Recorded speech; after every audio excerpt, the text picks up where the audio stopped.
Hi guys, it's me again coming to you with a replay of the game I just played in Seven Wonders on Board Game Arena. This is a free-player game, this is decently rated, all players are above 300 and I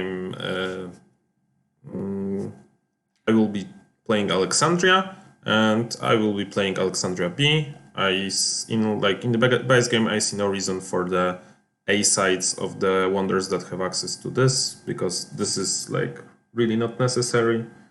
But yeah, with Armada this gets a little better. Okay, so I'm choosing B, and here is the first hand, and this first hand is really interesting because, as you can see, I can only play 4 cards, and like this is out of the question, but all 3 of them are really interesting.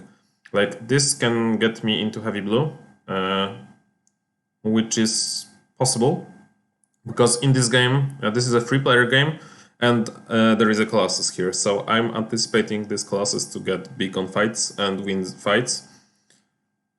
One of us will go green, and the other should like focus on getting small red to pick up on the military weak green player. And other than that, this is a bloodbath. Like these 3 wonders, like anything can happen really, because he has a lot of gold and he can like buy all the things cheap. I have access to this. He has access to more fights, which is like awesome in a 3-player game. So this is like really weird. And here I'm like, nobody is gonna pick this. So I'm just gonna grab a loom and play from here on out. And I honestly don't know if it's correct. Like with Alexandria in 3-player, you can even like make sure that they don't have access to loom. Like imagine something like I have this, and I can have like forum or bury forum and bury like the other like one of these, and nobody will have access to, for example, loom. No, in this case only loom can be discarded because we both have access to these. And then they cannot build Palace, they cannot build Pantheon, they cannot build Haven, which is not that big of a deal, but they cannot build a lot of the guilds, they cannot build what's the important one here? The Arsenal. But here I was like, no way this is happening, I'm just gonna pick Loom, play it safe, and that's what I did. Okay, they have access to these good resources, and when I'm seeing this hand, I'm like, let's go green! All aboard the green train. I'm just gonna pick this, and if this doesn't come back, I'm just gonna go for the 4 hogs, and if it does, I'm just going full green. Like I'm picking this. I anticipate the next guy to pick this because this is awesome for him. It's let him access all the necessary things. Then probably this guy will pick this if he gets access to stone, which he might because he needs stone. Yeah, so I'm like, yeah, there is a high chance that I can go all 3 greens in the first turn, which will be awesome. Okay, he picks fight, which is nice. He picks stone, which makes me think that he will pick this, and I can get 3 greens probably. So here I can see picking almost anything, everything except this, because I need to have 2 gold to buy papyrus from him. This is good because I expect Colossus to have a lot of resources. This is good as well because I want to have also some blues that transfer into other blues in the second era, because I don't have many resources right now. I don't have access to any brown. This is good because it lets me access my wonder and I can buy it right away, but probably not in this era because I won't get any money, but maybe in the second one. And this is good because school, which is, as I always say, very important. both in life and in Seven Wonders. This transfers into two others, so this is really big. And I don't have any. So I don't have neither Papyrus, neither this, so this would be good. I picked this, and like I think this was a mistake. Like you will see what happens in this game, and I should have anticipated this. And I think this pick is completely wasted here. This should have been this, or this, or this. Like this was the worst pick here, probably. But you will see why. Okay, he picked this. He picked trading to him. Yeah, expected. Here I have another interesting pick. I can go fight, but because like if I pick this and he builds green, and there is a chance that he builds green, then I'm kinda screwed because in the second era I cannot pick any. Like I cannot pick neither library nor school so far. So like me going for sets is like out of the question even. I'd have to like go heavy into this, which might be hard. This is out of the question, of course. This seems weak, like too weak to pick this. And I was still debating, to be honest. This was hard, but I was like, I will go for this if I get screwed by him picking or burying, but probably picking by him picking green. Then I will just take my loss and just make sure that I'm more flexible on which color I'm going for. Like this can still be decent even without going for full sets. Okay, and he builds fight, which means that I would have won against him, and I'm getting offered green. So like it doesn't matter. That it doesn't mean that this choice was correct. Like this means that when he does this was correct, because obviously now it's awesome because I'm just picking this and I have my first set and I have already 3 things that I can build for free in the next era. And more importantly, I have some other 3 things. Like I'm very scarce on resources, and this is big for me. Okay, some resources, some points. Here I'm again offered trading to Colossi, and at this moment I was like, I don't want to build any part of my wonder. Like this will be just waste of time for me to get to this, which will be expensive and not that great. So my plan from here on out were to just maybe build this to help me with something, but probably just avoid building wonder altogether. And I was trying to see if I can do that. Also, because I like to experiment in some of my games. So I was just like, screw my wonder, let's just build free stuff. And this is stuff that transfers to other free stuff, so this is great. So yeah, I built this, he builds 5, which is expected, of course. Like, I should have... I knew that this was coming. And this is an interesting hand. Here is fight, which is like in 3-player game, it's great. I'm picking this because I'm just going green. Whatever I can get my hands on, I'm building this. I'm not interested in resources, as I said, so screw that.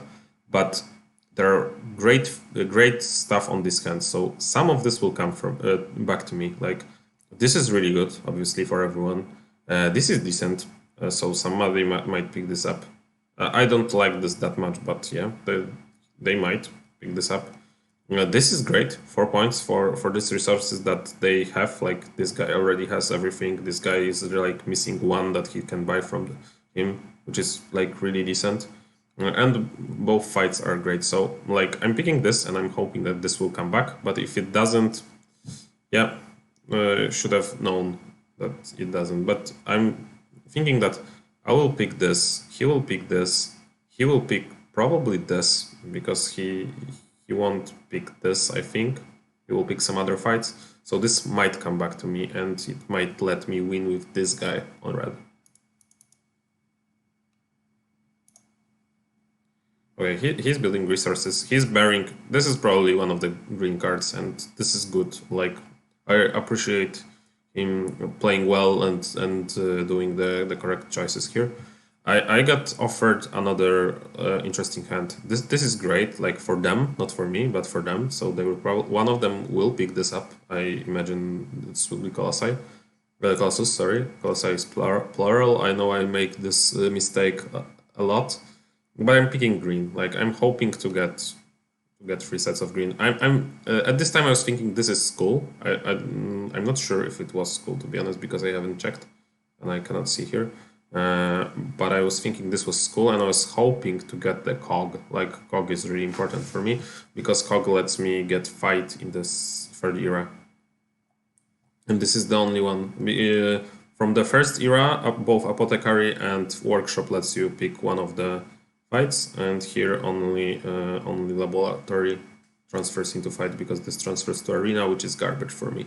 But with my strategy, like I was thinking that I might diverse from my strategy and build all of these to have access to arena, for example, but I'd rather not do that. Okay, so here picking this and hoping this will come back.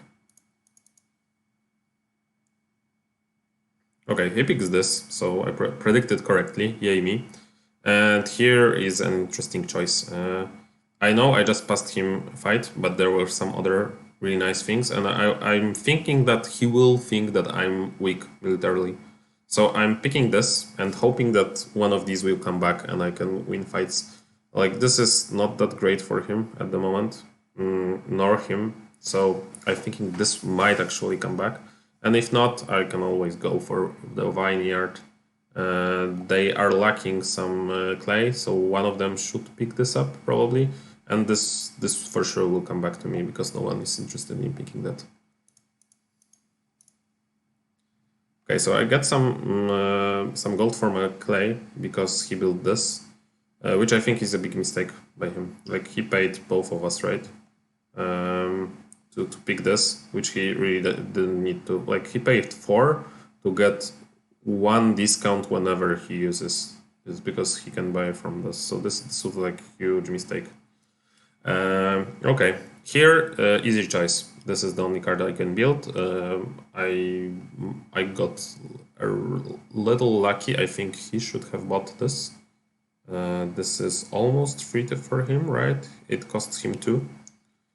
So he will still have more gold and he would secure a winning fight this round. This was the correct choice for sure by him.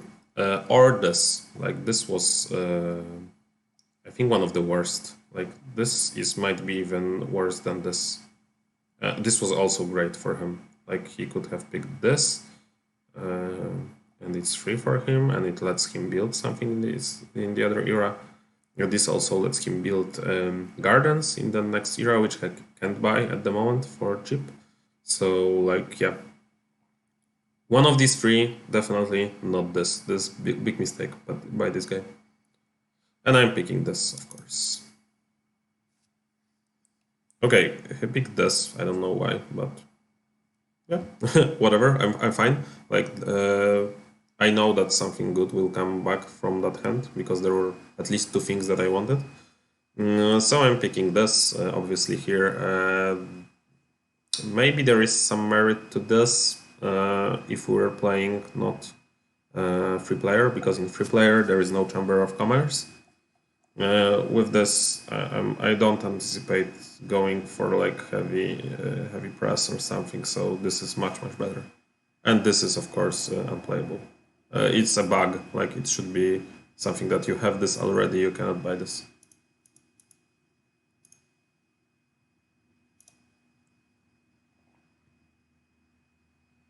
Okay, and this came back to me.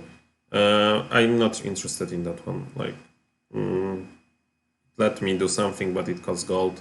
This lets me build Pantheon for free, which is great. So I'm just very happy that it came back, and I'm like, they buried 2 cards for me. Like they buried a skull and one of the cogs, which is good play by them. Really, it's what they should be doing. But they let me have this. They let me have so much. Like I'm really happy, and at this moment I'm like, I can win this. Like if the third round goes okay, I can win this. He will probably build this to not lose fight against me, so he will be unable to bury anything for me. Unfortunately, I'm getting cards from this guy, and he already has 2 stages of the wonder. I'm thinking that he will build one, and he can just bury one card. All I want really is like one cog, and the other ones I just want because they are cheap, like they're free for me. That's why I want them. But they give me 5 points, so there is no incentive for them to bury them hard.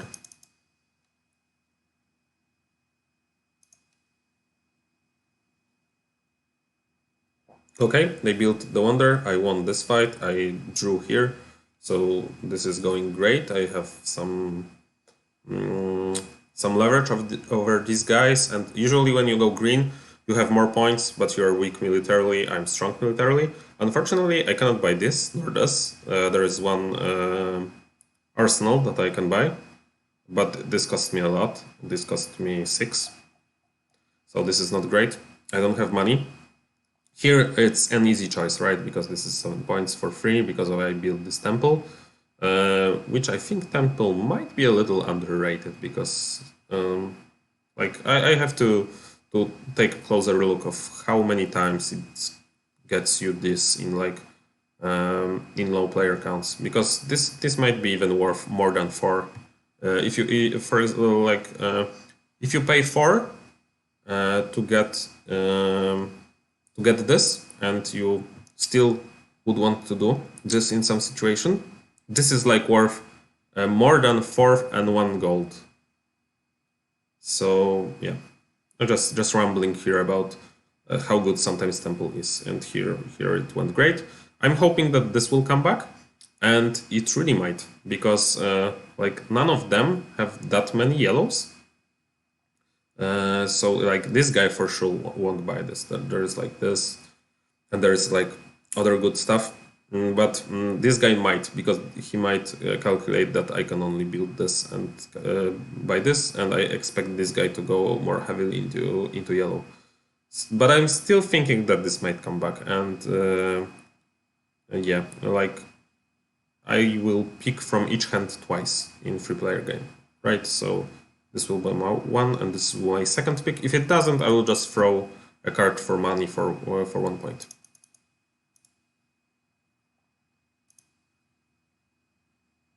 Okay, he picks more yellow, so I'm thinking that it actually might not come back. He just picks some greens, which is nice for him. Okay, here this is unplayable. This would be great, but I don't have the monies, which is very sad, because I would like to have the money here. I'm just missing 1. This is very bad with my strategy. This is bad, and I have to pay for it. I expect this guy to pick this up, but first he will probably pick this, which is like, oh no, he cannot build this, right? Because there's like only two wood available. So yeah, so with this pick, like if he got 2 wood, he would be able to build this. I know this is a little bit of a stretch, but still, I want to highlight how terrible this pick was. Okay, so I'm just building this, and when this comes back to me, I hope that I have some monies and can buy this, but probably I will just throw this for gold. Okay, I got some gold, which is nice. He's continuing to build green, and here I cannot count on this coming back. Like this hand will come back once to me, and here is a very interesting choice. I could have went for this, and maybe I should, but this is 10 points, and 10 points is a lot. So I'm just building this, and maybe if this comes back, the other cock comes back, and I can build this, I can get 3 sets. I know it won't happen, like they are good players, decent players at least, so it shouldn't happen, but there is some chance. Like sometimes in these 3-player games, they will think that they cannot trace me, so they stop fighting me and just fight for second place. This is a rated game, so this makes sense. I often do this as well. So yeah, picking this because this is straight up better right now than the other picks. And he picks the cog, which is also terrible. Like, it's better to throw this than build this. Like, really, throwing this gives you a free gold, which is 1 point. Picking this gives you 1 point. There is no other cog that you will pick. Like, he knows that I will pick cog. I won't pass him any more cogs. He won't get 3 sets. Like, this is crazy. If you want to do this, throw this away. But, like, if you can see here, he's like in last place right now, and he cannot catch up to me. He has 16 points to me. He's not winning a fight with me right now, and I'm still winning with him, so he's like, this is hopeless. This is hopeless, and I think that he made the second mistake this game. Okay, this came back to me, which is like great. So I'm like, yeah, 6 points. That's great. I might not have to, like, I know that I will have to throw some cards, but hopefully not right now. And here, I might have made a mistake, to be honest, because maybe I should think about throwing this, because he cannot build this. This guy can build this. Maybe I should have thought about throwing this out to not let him build this, but I should have thought about it, but I'm a little disappointed that I didn't process this, because this was some choices. I didn't think about this in the game, but I decided correctly, because like this guy is out of the race. Really, this is 16 points. This is too much, and I already passed him a fight that he will gonna pick. So yeah. Here, throwing away, and this is interesting, because like this is much better for him than this, and this are about the same, because this is 4 points, this is 4 points. This is easier to build, but he can build this as well. So if I throw this away, which takes away most of his points, he will build this or this, and if he's smart, he will build this, because this is 1 point more for me. So what I end up doing, I'm counting that he has 23 points below me. I'm just racing this guy, and I'm already winning. So yeah, but let's maximize my points. So I'm just throwing this away. So I don't mind him building this, because this is 1 point more for me, and I'm not racing this guy. And he builds this, which is cool, because he will win both fights. And in the last hand, I'm just getting 5 points, and I'm happy that I didn't have to throw anything away. I didn't build any Stage of My Wonder, which is really crazy, because usually you will have to do something. And I just know that I won this, because, like, yeah, he can build fight, but he will only draw me. So this is a win for me. Yeah, he builds this, he builds a Stage of Wonder. I'm winning even a fight against him. He should have bought one of these sooner, like, for sure. This was also a big mistake by him. This was a big mistake. This was a small mistake, but he ends up still in second place. So not that important. I end up firmly in first place, and that's it. So I thought that this was a cool strategy. Usually it's very hard to do, to just ignore, because most of, like, here you won't ever ignore all 3 stages, because you just build one because it's nice and comfortable. But with Alexandria, especially Alexandria B, the first 2 stages are like for development. So if you don't want to develop and just want to build for free, you can ignore all of them, as I did. Hopefully you enjoyed this, and see you again in another video. Take care, bye bye.